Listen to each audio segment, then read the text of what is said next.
आज एक बेहद खास मेहमान हमारे साथ कार्यक्रम में हो रहे हैं शामिल और हमारे शो में पहली बार ही जुड़ रहे हैं।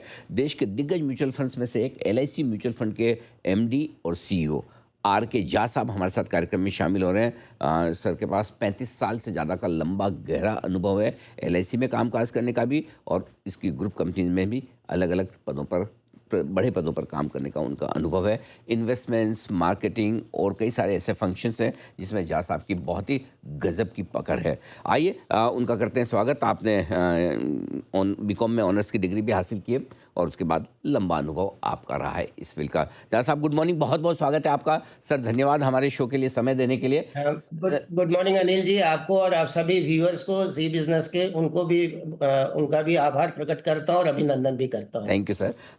समझाएं सर, बाजार के डायरेक्शन को लेकर ही वैसे तो मुश्किल दौर से बाहर निकले हैं, अब आगे क्या, कैसे देख रहे हैं आप इस वक्त बाजार को निवेशकों के लिहाज से?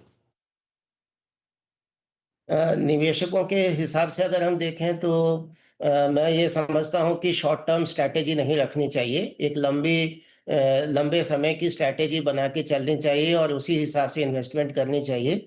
और मार्केट थोड़ा सा पिकअप किया भी है, वैल्यूएशन सभी बहुत ही अच्छे भी हैं। और हम लोग भी म्यूचुअल फंड में, खास करके एलआईसी म्यूचुअल फंड, बहुत सारे चेंजेस पोर्टफोलियो में ये सब भी कर रहे हैं ताकि अच्छी रिटर्न्स हम जनरेट कर सकें अपने सभी इन्वेस्टर्स के लिए। और जैसा कि हम लोग सभी जानते हैं और सभी मानते भी हैं कि इक्विटी म्यूचुअल फंड या म्यूचुअल फंड में इन्वेस्ट करने की जो स्ट्रैटेजी होनी चाहिए वो एक लॉन्ग टर्म स्ट्रैटेजी होनी चाहिए। चाहे आप एसआईपी से आए, सिस्टमैटिक इन्वेस्टमेंट प्लान के द्वारा आए, या सिस्टमैटिक ट्रांसफर प्लान एसटीपी की तरफ से आए। अगर आपने लमसम वन टाइम इन्वेस्टमेंट कर रहे हैं तो एक लंबे समय के लिए अगर जुड़ते हैं म्यूचुअल फंड के साथ, खास करके इक्विटी म्यूचुअल फंड के साथ, तो आपके जो भी फाइनेंशियल गोल्स हैं, लाइफ गोल्स हैं, वो जरूर धीरे धीरे करके उसकी जो है वहां तक आप जरूर पहुंच जाएंगे। हम स्ट्रेटेजी के साथ रहें, ये राय है झा साहब की। सर, जरा एक और चीज़ समझाए जो हमारे लिए टॉक ऑफ द टाउन भी है, चर्चा का विषय भी और इम्पोर्टेंट भी। कच्चा तेल काफ़ी ऊपर के लेवल्स पे टिकता हुआ नज़र आ रहा है। कैसे देखते हैं आप इसका असर, और इकोनॉमी पर भी और साथ ही साथ बाजार पर भी?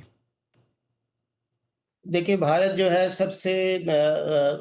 सबसे ज़्यादा ऑयल की इंपोर्ट करने वाले दुनिया में देशों में से एक है, क्योंकि करीब 90% ऑयल की इंपोर्ट हम बाहर से करते हैं। तो इसीलिए जब भी ऑयल प्राइस की राइज होगी, जब भी बढ़त होगी, तो वो हमारे इकोनॉमी पे, इन्फ्लेशन पे बहुत ज़्यादा इफेक्ट करने की उसकी जो है ताकत रखती है। लेकिन मैं सरकार को भी धन्यवाद दूंगा, गवर्नमेंट को भी। उन्होंने अभी आम पब्लिक के लिए, जनरल लोगों के लिए पेट्रोल और डीजल प्राइसेस बढ़ाए नहीं हैं। सिर्फ एटीएफ में वहाँ पे जो है पेट्रोल प्राइसेस को बढ़ाया गया है। तो मैं ये मानता हूँ कि अगर ये वॉर जल्दी ख़त्म नहीं हुई तो इसका इम्पैक्ट एक बहुत लंबे समय के लिए रहेगा। बहुत सारे इंडस्ट्रीज उससे इफेक्ट होंगे और उसकी इकोनॉमी पे भी जो है सो कहीं ना कहीं असर होगा। जो जीडीपी की जो जो एक ग्रोथ रेट है उसमें भी जो है सो कटौती होने की आशा रहेगी। और यही नहीं, इन्फ्लेशन पे भी, जो सबसे बड़ी बात है, महंगाई पे इसका असर जरूर दिखेगा कुछ समय के बाद।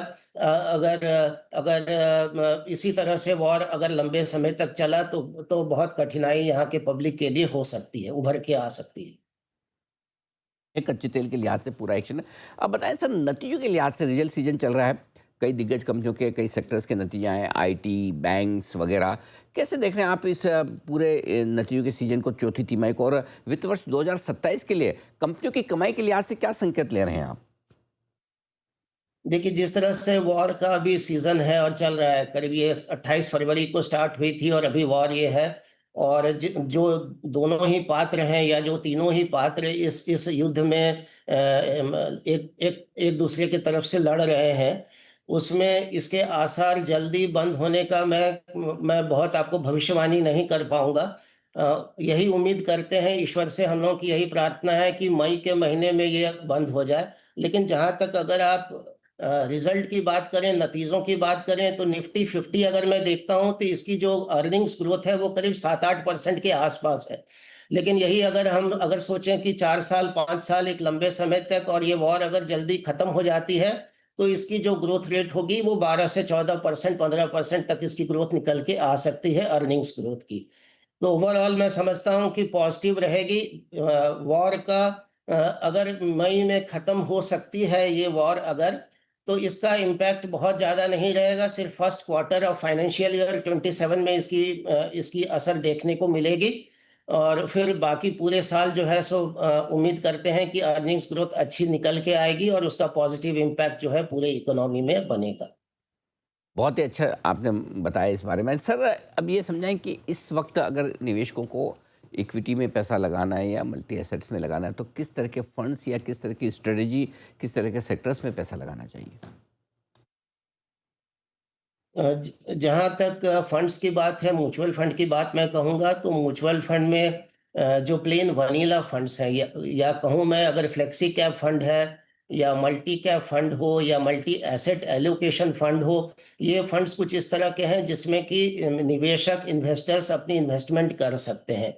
क्योंकि अभी का जो समय है वो काफ़ी स्ट्रेस भरा है और ऐसे में ये जो फंड्स हैं, चाहे फ्लेक्सी कैप हो, मल्टी एसेट एलोकेशन फंड की बात मैं कह रहा हूँ, उसमें जो प्रोफेशनल फंड मैनेजर्स हैं, जो हाईली स्किल्ड हैं, वो depending upon the market condition, circumstances को देखते हुए वो जो है सो पोर्टफोलियो को चर्निंग करते रहते हैं, अच्छे सेक्टर्स में लगाते रहते हैं, तो वहाँ पे रिटर्न्स जो है सो इन्वेस्टर्स के लिए, निवेशकों के लिए बहुत अच्छी बन सकती है।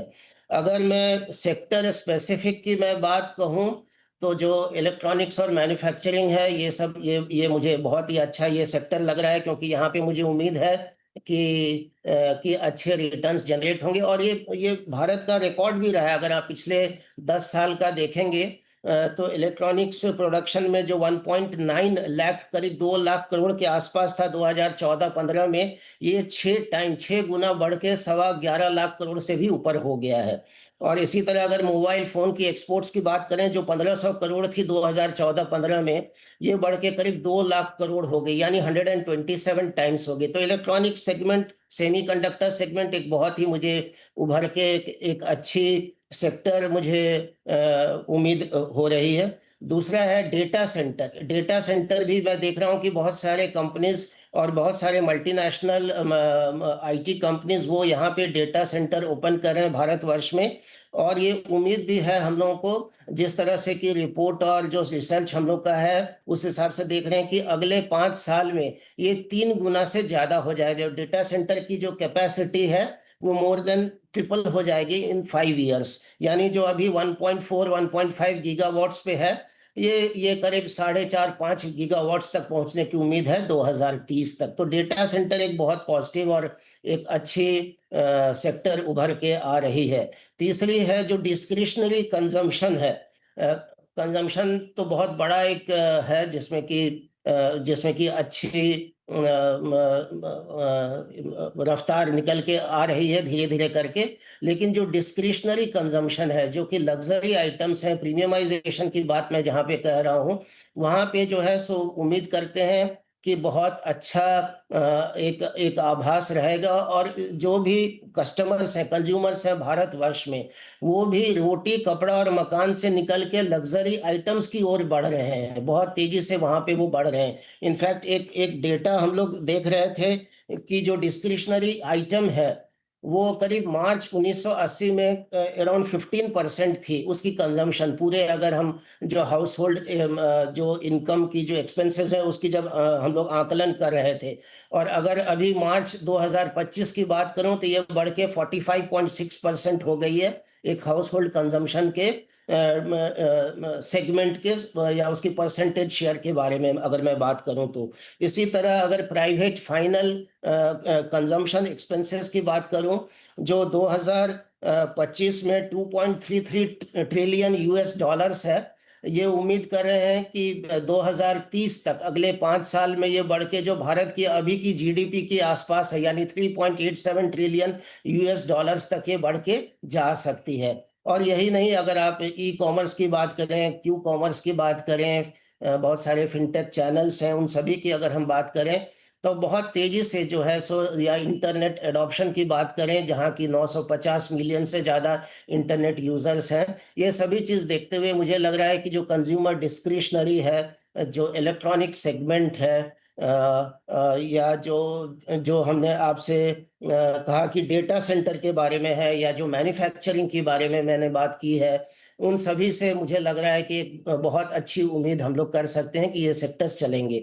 और अभी हाल का जो 1-2 दिन पहले का, कल का जो डिसीजन आया है कि यूएई जो ओपेक कंट्रीज है उससे भी वो बाहर निकल रही है, या 1 मई से, 1 मई से, तो वहां से भी मुझे जो है हम लोगों को एक उम्मीद आ रही है कि जो बहुत सारे ईपीसी कंपनीज हैं जिनका कि वर्किंग यूएई में, अरब कंट्रीज में होती है, तो वहां पे भी जो है सो बहुत सारा पॉजिटिव निकल के आ सकता है, क्योंकि प्रेजेंटली यूएई की जो कैपेसिटी है वो करीब 5 मिलियन बैरल पर डे है, लेकिन उसकी जो जो उसकी डेली जो आउटपुट होती है वो 2.2 मिलियन बैरल के आसपास रहती है। तो यानी कहने का मतलब है जी। कि अगर वो इस ग्रुप से निकल के बाहर जा रही है, तो बट नेचुरल है, भारत को भी इसका बहुत फायदा हो सकता है राइट आगे सर। आने वाले समय में।